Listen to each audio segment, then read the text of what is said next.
खुरुमजरी अैगी नुंसीजरब इरैपाकचासिंग अै ngasi अमुक हन्ना मालेमगी लाइचत कोरोनागी मरमदा मयामदा खंगनजब लाक्चरी मार्च की तारीख 22 जनता कर्फ्यू तौनबा अैखोइना लेपखी लैबाक की दमकता मदुबु मपुंग फाहनबगी दमकता भारत की मियामना थवाई हक्संग याउना सरुक याबिखी अंगांग अहल अपिकपा अचौबा लाइरे इनाखुनबा अवांगबा अनेम्बा पुमनमकना चांगयेंगी मिटकुपसिदा अमत्त ओइना पुल्लसी जनता कर्फ्यू असिबु भारत की मियामना माइ पाखनखी लैबाक सिदा अवा अना तारब मतमदा भारत की मियामना करमना अमत्त ओइना मायोक नगदगे हाइबदु नौमगी जनता कर्फ्यू असिना उटले मियोइब जातिदा अवा अना तारब मतमदा अैखोइना अमत्त ओइना लेप्तुना करमना मायोक नगदगे हाइबदु उटख्रे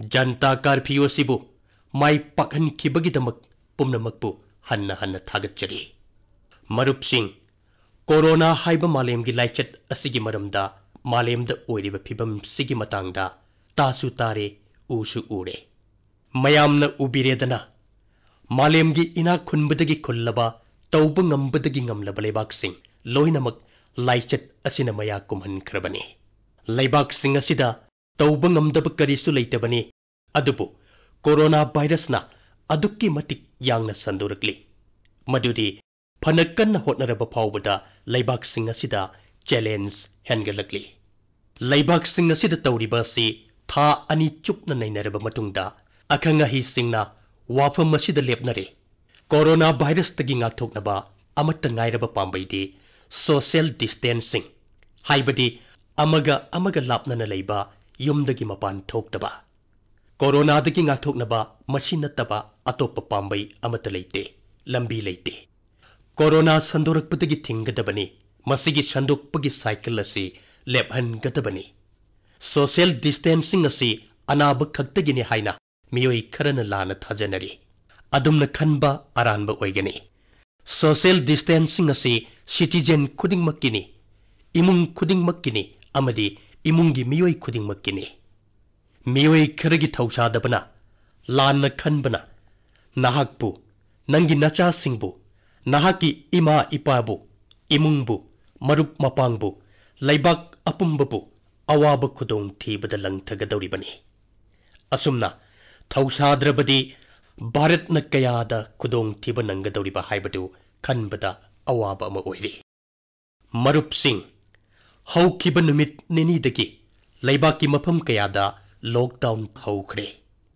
राज्य सरकार की खोंजंग असिबु लुमना लौगदबनी हक्सेल कांगलोन की अखंग अहिसिंग अमदी अतोप लम सिंगदगी उरुरग फंगलकपसिंग अदु येंगलुरगा ngasi लैबाक असिना यामना मरुओइब फिरेप अमा लौगदौरिबनी पुकनिंग चंगना ताबिसी ngasi अहिंग नोंयाइदगी लैबाक सिनब थुंगना टोटल लॉकडाउन तौगदौरी हिंदुस्तान बु कन्ननबगिदमक प्रजा खुदिंगमक बु कन्ननबगिदमक ngasi अहिंग नोंयाइदगी युमदगी मपाल थोकपदा पुमथिंग थिंगले लैबाक सिगी राज्य यूनियन टेरिटोरी डिस्ट्रिक्ट खुलसिंग लैकाइसिंग लैरक खुलक पुंब लॉकडाउन तौरे मसी मखल अमगी कर्फ्यूनी जनता कर्फ्यूदगी खर हेंगतपा अमदी हेन कनबा कोरोना लाइचत्तगी इसाबु ngathoknabagidamak खोंथांग असि तंगाई फदबनी लॉकडाउन असिना लैबाकी cell थुमगी फिबमदा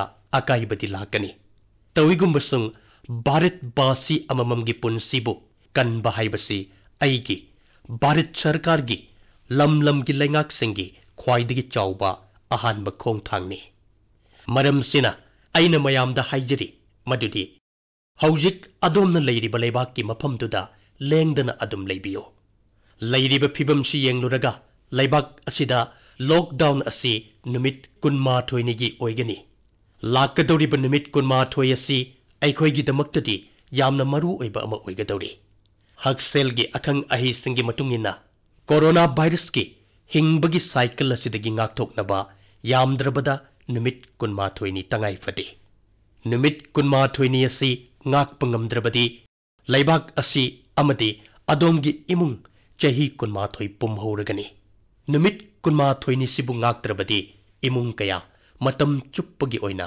mangkragani. Maram sina mapanda thokpa haibasi numit kunma thoinigi oina pungkau kauthokpikro. Yumda leibiyu isa isagi yumda leibiyu. Marupsing ngasigi warep sina leibak sin thungna tawriba lockdown asina nahaki yumgi thongjinda lei ama chingkrabani. Adomna ningsing bigadabadi yumgi mapanda thangduk luba nahaki khongthang amana corona gumba aruba laichat asi imungda pusilakpa yai. Adomna ningsing bigadaba amana corona gi mahik changlaba miyoi amana ahanbadadi masamau yamna fai mahak nare haiba khangba ngamde. Maram sina section biyo yumdagi hendok pigano. Amaromda yumda leiriba miyoi singda social media gi yamna innovative oiba wafam kaya uhanbiri. Banner amadi aina yamna pamjarure. Mayamda khanghaninge corona haibadi kanamatta lambida thoklakkano. Marupsing akhang ahi singna haibada kanagumbana corona virus infection oiba matamda layong uthorakpa matamda numit kayani changi. Maram sina maga samnaruba miyoi kayadasu mahiksi changhalle. World Health Organization gi report matungina laichat asina naraba miyoi amana chayol lamada natraga numit taranigi manungda mi cha kayabu nahanba ngame. Haibadi masi maigi matawgumna yangna sandoi. World Health Organization gi report amasu yamna maru oiri. Marupsing malemda corona virus na shogalaba miyoi singi masingsi lak ama yaubada numit humputare ni changki.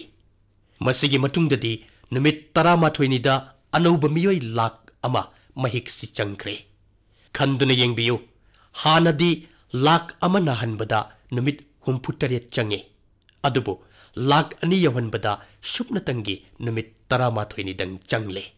Amukke hena kiribana naraba miyoi lak anidagi ahum yaubada shupnatagi numit marinidang changle. Corona virus asi kayam thuna sandokpagi haibadu khantabiro. Loinana masina sandokpa haukrabadi hingba awabagi masakni. Marupsing maram asimaknani China, America, France, Germany, Spain, Italy, Iran na chingba leibakta virus asina sandokpa haukibada thingba ngamdribasi. Loinana ningsing bigadaba amana Italy, America na chingba leibak singi hakselgi thaurang asi malemda khwaidagi henbani haina launaribani. Madu phana oidunasu hairiba leibak singasina corona virus ki chaitheng kohanba ngamdri. Wahang amadi mayam sigi marakta asa gi mangal amadi leiribara haibasini. Karino pambai karino atopa upai. Marup sing corona virus puning china laksan bangam krabalebak sing adudagi asa gi mangal amadi lakle. Hairi balebak sing adugi praja singna chayol kaya yumdagi mapan thoktana yumda lengdana leiduna sarkarna hairakpa kayabu ngakna chatpa adumaktana laichat asidagi nanthoknabagi maikairomda changchinba ngamkibani. Aikhoisu aikhoina yumdagi chathoktana leiba asina aikhoi manglomda changchinba ngamgani haina thajai. Aikhoina yumda leibada karibu akaiba leibage. Aikhoina thongal wangma landaba khaktana aikhoi isabu corona virus tagi nanthoknaba amatta ngairaba pambaine. Karibu oirabasu aikhoina yumda chathoktana leigadabani. Aikhoi isabu corona virus tagi ngakthoknaba pambaidi yumgi Laxman rekha wangma landabani. Aikhoina virus asi sandokpa thingge hairabadi sandokpagi liklam madu thatpa tabani. Marup sing aikhoina ngasi tawriba sina aikhoina khudong thiba asigi chaitheng hanthanba ngami haibadu uthoknabagi tanja amada leire. Aikhoigi warep adu hena kanchil hannabagi matam oire. Aikhoina khongthang khuding akhang kanbagi matau utpa matam oire. Kaupiragano hingbu hinglabadi asa lei. Haujekti thaksi khasi leiba akhang kanbagi matamne. Leibak sida lockdown leiriba makai aikhoigi warep lauduna wasak ngaktuna mateng panggadabane. Aihakna haijari yumda leiba matamda khudong thiba kayagi marakta ꯃꯊꯧ ꯇꯧꯔꯤꯕ ꯃꯤꯑꯣꯏꯁꯤꯡ ꯑꯗꯨꯕꯨ ꯅꯤꯡꯁꯤꯡꯕꯤꯌꯨ ꯑꯃꯗꯤ ꯃꯈꯣꯏꯒꯤꯗꯃꯛ ꯂꯥꯏ ꯈꯨꯔꯨꯝꯕꯤꯌꯨ꯫ ꯑꯌꯨꯛ ꯅꯨꯃꯤꯗꯥꯡ ꯈꯥꯛꯇꯅ ꯍꯣꯁꯄꯤꯇꯥꯜꯗ ꯃꯊꯧ ꯇꯧꯔꯤꯕ ꯗꯣꯛꯇꯔꯁꯤꯡ, ꯅꯔꯁꯁꯤꯡ, ꯄꯦꯔꯥꯃꯦꯗꯤꯛꯁꯤꯡ, ꯄꯦꯊꯣꯂꯣꯖꯤꯁꯠ ꯀꯌꯥꯕꯨ ꯅꯤꯡꯁꯤꯡꯕꯤꯌꯨ꯫ ꯍꯣꯁꯄꯤꯇꯥꯜ ꯆꯂꯥꯏꯔꯤꯕꯁꯤꯡ, ꯑꯦꯝꯕꯨꯂꯦꯟꯁ ꯗ꯭ꯔꯥꯏꯚꯔ, ꯋꯥꯔꯗꯇ ꯂꯩꯔꯤꯕꯁꯤꯡ, ꯐꯠꯇ ꯍꯥꯎꯗꯤ ꯁꯦꯡꯂꯤꯕꯁꯤꯡ, ꯃꯌꯥꯝꯒꯤꯗꯃꯛ ꯇꯧꯔꯤꯕꯁꯤꯡ ꯄꯨꯝꯅꯃꯛꯄꯨ ꯑꯁꯤꯒꯨꯝꯕ ꯆꯥꯡꯌꯦꯡꯒꯤ ꯃꯇꯝꯁꯤꯗ ꯅꯤꯡꯁꯤꯡꯕꯤꯌꯨ꯫ ꯚꯥꯏꯔꯁ ꯑꯁꯤ ꯃꯥꯡꯍꯟꯅꯕꯒꯤꯗꯃꯛ ꯀꯩꯔꯣꯏ ꯂꯩꯀꯥꯏꯗ, ꯂꯝꯕꯤ ꯂꯝꯖꯥꯎ, ꯃꯤꯌꯥꯝ ꯇꯤꯟꯕ ꯃꯐꯝ ꯄꯨꯝꯅꯃꯛꯄꯨ ꯃꯍꯤꯛ ꯃꯇꯥꯏ ꯆꯦꯜꯍꯟꯗꯅꯕ ꯊꯕꯛ ꯇꯧꯔꯤꯕꯁꯤꯡꯒꯤꯗꯃꯛ ꯂꯥꯏ ꯈꯨꯔꯨꯝꯕꯤꯌꯨ꯫ ꯂꯥꯏꯅꯥ ꯂꯥꯏꯆꯠ ꯃꯔꯛꯁꯤꯗ ꯂꯝꯕꯤꯗ ꯑꯃꯗꯤ ꯍꯣꯁꯄꯤꯇꯥꯜꯗ ꯄꯨꯡ 24 ꯆꯨꯞꯅ ꯃꯤꯌꯥꯝꯗ ꯄꯥꯎ ꯄꯤꯅꯅꯕ ꯊꯕꯛ ꯇꯧꯔꯤꯕ ꯄꯥꯎꯃꯤꯁꯤꯡꯕꯨꯁꯨ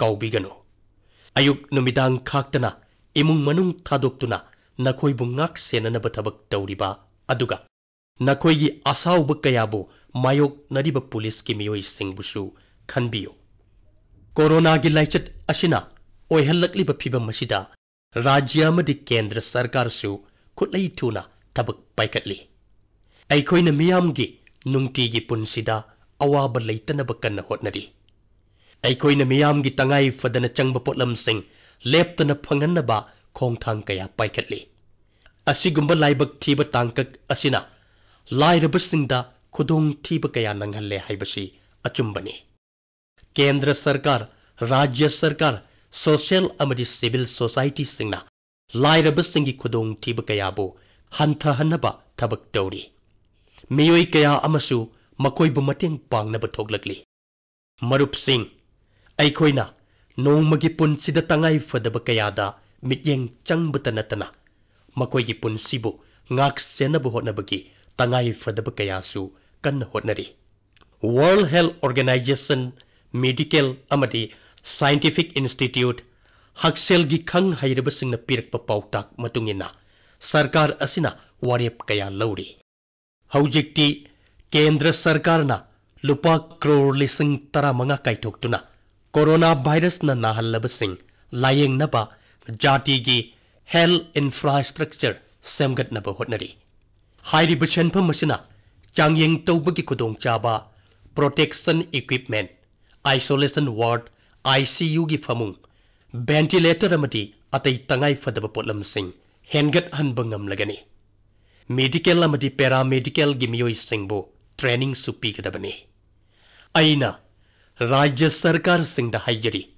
ꯍꯧꯖꯤꯛꯀꯤ ꯑꯣꯏꯕꯗꯤ ꯃꯤꯌꯥꯝꯒꯤ ꯍꯛꯁꯦꯜꯗ ꯑꯍꯦꯟꯕ ꯃꯤꯠꯌꯦꯡ ꯆꯪꯕꯤꯌꯨ ꯍꯥꯏꯅ꯫ ꯑꯁꯤꯒꯨꯝꯕ ꯈꯨꯗꯣꯡꯊꯤꯕ ꯃꯇꯝꯁꯤꯗ, ꯂꯥꯏꯆꯠꯀꯤ ꯃꯇꯝꯁꯤꯗ ꯄ꯭ꯔꯥꯏꯚꯦꯠ ꯁꯦꯛꯇꯔꯁꯤꯡꯅꯁꯨ ꯑꯃꯒ ꯃꯇꯦꯡ ꯄꯥꯡꯅꯗꯨꯅ ꯃꯤꯌꯥꯝꯒ ꯂꯣꯏꯅꯅ ꯊꯕꯛ ꯇꯧꯔꯤ ꯇꯥꯕꯗ ꯑꯩ ꯌꯥꯝꯅ ꯅꯨꯡꯉꯥꯏ꯫ ꯑꯁꯤꯒꯨꯝꯕ ꯈꯨꯗꯣꯡꯊꯤꯕ ꯃꯇꯝꯗ ꯂꯅꯥꯏ ꯍꯣꯁꯄꯤꯇꯥꯜ ꯑꯃꯗꯤ ꯂꯦꯕꯣꯔꯦꯇꯔꯤꯁꯤꯡꯅ ꯁꯔꯀꯥꯔꯒꯤꯒ ꯄꯨꯟꯅ ꯊꯕꯛ ꯇꯧꯃꯤꯟꯅꯅꯕ ꯆꯣꯡꯊꯣꯔꯛꯂꯤ꯫ ꯑꯗꯨꯕꯨ ꯃꯔꯨꯞꯁꯤꯡ, ꯑꯗꯣꯝꯅ ꯆꯦꯛꯁꯤꯟꯕꯤꯒꯗꯕꯗꯤ ꯈꯪꯗꯅ ꯅꯠꯇ꯭ꯔꯒ ꯈꯪꯅ ꯑꯔꯥꯟꯕ ꯄꯥꯎ ꯀꯌꯥꯔꯛ ꯍꯟꯅ ꯁꯟꯗꯣꯔꯛꯂꯤ ꯍꯥꯏꯕꯁꯤꯅꯤ꯫ ꯑꯁꯤꯒꯨꯝꯕ ꯑꯔꯥꯟꯕ ꯄꯥꯎ, ꯑꯟꯙꯕꯤꯁ꯭ꯋꯥꯁ ꯀꯌꯥ ꯑꯁꯤꯕꯨ ꯊꯥꯖꯕꯤꯒꯅꯨ ꯍꯥꯏꯅ ꯑꯩꯅ ꯍꯥꯏꯖꯔꯤ꯫ ꯀꯦꯟꯗ꯭ꯔ ꯁꯔꯀꯥꯔ, ꯔꯥꯖ꯭ꯌ ꯁꯔꯀꯥꯔ ꯑꯃꯗꯤ ꯃꯦꯗꯤꯀꯦꯜꯒꯤ ꯃꯤꯑꯣꯏꯁꯤꯡꯅ ꯄꯤꯔꯛꯄ ꯄꯥꯎꯇꯥꯛ ꯉꯥꯛꯅ ꯆꯠꯄꯤꯕꯒꯤ ꯇꯉꯥꯏ ꯐꯗꯕ ꯂꯩ꯫ ꯀꯅꯥꯒꯨꯝꯕꯅ ꯂꯥꯏꯅꯥ ꯑꯁꯤꯒꯤ ꯂꯥꯏꯑꯣꯡ ꯎꯠꯂꯛꯂꯕꯗꯤ ꯗꯣꯛꯇꯔꯒꯤ ꯑꯌꯥꯕ ꯌꯥꯎꯗꯅ ꯍꯤꯗꯥꯛ ꯆꯥꯕꯤꯒꯅꯨ ꯍꯥꯏꯅ ꯅꯈꯣꯏ ꯄꯨꯝꯅꯃꯛꯇ ꯍꯥꯏꯖꯔꯤ꯫ ꯆꯦꯛꯁꯤꯟꯗꯕ ꯀꯌꯥ ꯑꯃꯅ ꯅꯪꯒꯤ ꯄꯨꯟꯁꯤꯕꯨ ꯍꯦꯟꯅ ꯈꯨꯗꯣꯡꯊꯤꯕ ꯅꯪꯍꯟꯒꯅꯤ꯫ ꯃꯔꯨꯞꯁꯤꯡ, ꯑꯩꯅ ꯊꯥꯖꯩ ꯃꯗꯨꯗꯤ ꯑꯁꯤꯒꯨꯝꯕ ꯈꯨꯗꯣꯡꯊꯤꯕ ꯃꯇꯝꯁꯤꯗ ꯃꯤꯌꯥꯝꯅ ꯁꯔꯀꯥꯔ ꯑꯃꯗꯤ ꯂꯣꯀꯦꯜ ꯑꯦꯗꯃꯤꯅꯤꯁꯇ꯭ꯔꯦꯁꯟꯁꯤꯡꯒꯤ ꯌꯥꯊꯪ ꯉꯥꯛꯅ ꯆꯠꯀꯅꯤ ꯍꯥꯏꯅ꯫ ꯅꯨꯃꯤꯠ 12ꯅꯤ ꯂꯣꯛꯗꯥꯎꯟ ꯇꯧꯕ ꯍꯥꯏꯕꯁꯤ ꯌꯥꯝꯅ ꯁꯥꯡꯏ, ꯑꯗꯨꯕꯨ ꯃꯁꯤ ꯄꯨꯝꯅꯃꯛ ꯅꯍꯥꯛꯀꯤ ꯑꯃꯗꯤ ꯅꯍꯥꯛꯀꯤ ꯏꯃꯨꯡ ꯃꯅꯨꯡꯒꯤ ꯑꯁꯣꯏ ꯑꯉꯥꯝ ꯊꯣꯛꯇꯅꯕꯅꯤ꯫ ꯚꯥꯔꯠꯅ ꯈꯨꯗꯣꯡꯊꯤꯕ ꯀꯌꯥꯕꯨ ꯃꯥꯏ ꯄꯥꯛꯅ ꯃꯥꯌꯣꯛꯅꯕ ꯉꯝꯕꯇ ꯅꯠꯇꯅ ꯑꯁꯤꯒꯨꯝꯕ ꯑꯋꯥ ꯑꯅꯥ ꯑꯁꯤꯗꯒꯤꯁꯨ ꯅꯥꯟꯊꯣꯛꯄ ꯉꯝꯒꯅꯤ ꯍꯥꯏꯅ ꯑꯩꯅ ꯊꯥꯖꯩ꯫ ꯅꯁꯥꯃꯛꯄꯨ ꯆꯦꯛꯁꯤꯟꯕꯒ ꯂꯣꯏꯅꯅ ꯅꯍꯥꯛꯀꯤ ꯃꯔꯤ ꯃꯇꯥꯕꯨꯁꯨ ꯆꯦꯛꯁꯤꯟꯕꯤꯌꯨ꯫ ꯖय ꯍꯤꯟꯗ꯫